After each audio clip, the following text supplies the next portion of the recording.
Kyle, we have to talk about the player that had the most attention this week, and that's Bronny James, the oldest son of LeBron James, who him and his wife Savannah were actually here out in Chicago for the second day of scrimmages supporting their son. And they were like any other proud parent. Savannah had her cell phone out when he was getting interviewed at the end of the game, with big smiles on their face. But how big was this week for Bronny? And what did you see from him just in his maturity and being able to rise in such a big moment? I thought he had a really big week, and I did not have high expectations for Bronny James coming into this week, and maybe that has something to do with it. But again, you go back to the guys that maybe didn't look like they belong on the floor this week during scrimmages. There was a pretty long list of them. Bronny was not among them. Yeah, he had some struggles and maybe kind of looked like he just kind of blended in the first day. But the second game, on the second day of scrimmages, I thought he really did good. He was more assertive. He had a pull-up J that was really nice. I was sitting in the row in front of LeBron, and he made like a nice little one-handed pocket pass, and you could hear LeBron say, "Good pass." Yes, everyone heard that. The whole gym heard that. Yeah, like it made my bones creak because LeBron has like such a distinct like good pass.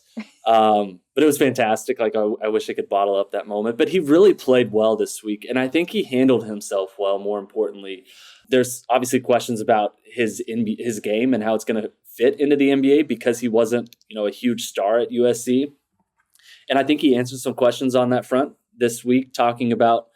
Like I want to be like Drew Holiday. I want to be someone who can embrace my role. I don't expect that I'm going to be a superstar in the NBA, but I do expect to compete. And I feel like his media appearance earlier this week was, in particular, really impressive, kind of handling himself in a way that, I don't know if he's media trained or, if this is just how he feels, but it felt genuine when he's like, I haven't really thought about playing in the NBA with my dad. Like, I'm just trying to make a name for myself. I don't want to be known as LeBron's oldest son. I want to be known as Bronny James. And I thought he showed a lot of maturity, just like in how he handled that situation, because you were there in the ballroom, KP. It was a lot. Like there was a huge media gaggle.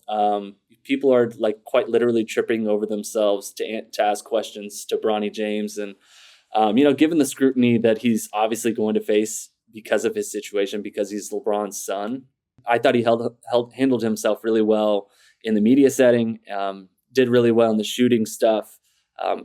Testing wise, I thought was really good. Maybe the height, as we talked about earlier, maybe wasn't exactly what you had hoped. But, I think this week kind of helped him in a way where people are taking him seriously.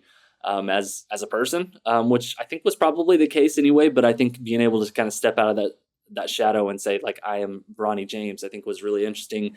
And then as a prospect too, like, I think he is seriously draftable, and I've thought that for a long time, but having the performance that he had this week in Chicago, I think maybe crystallized that in a way where people can say, like, yeah, he had a solid week in Chicago. If someone wants to take him with a draft pick, whether it's, number 15 overall or number 55 overall, I think that's absolutely validated and warranted.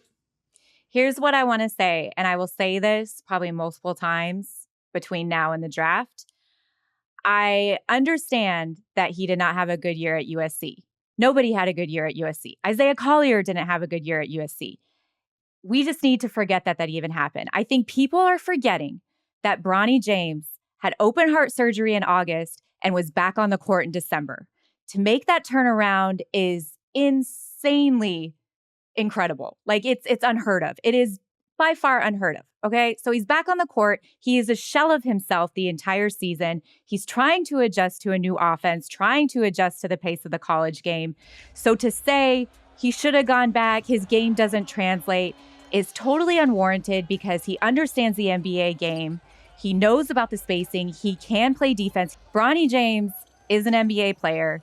And he's going to get drafted, probably, on his own merit. But is it also enticing that his dad might join him? Yes. That's the first thing I want to say. The second thing I want to say is I think that coming out of this week, the Los Angeles Lakers are going to have to be having some conversations, and they're going to have to move up the board.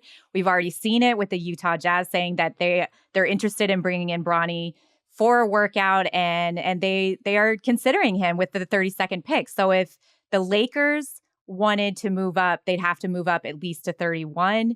And I think we're going to start seeing those conversations, but it's way too early. We're getting way ahead of ourselves. But yes, Bronny James has done enough this week to be drafted, and I think he stays in this draft, and he does get drafted, on the second night of the NBA draft.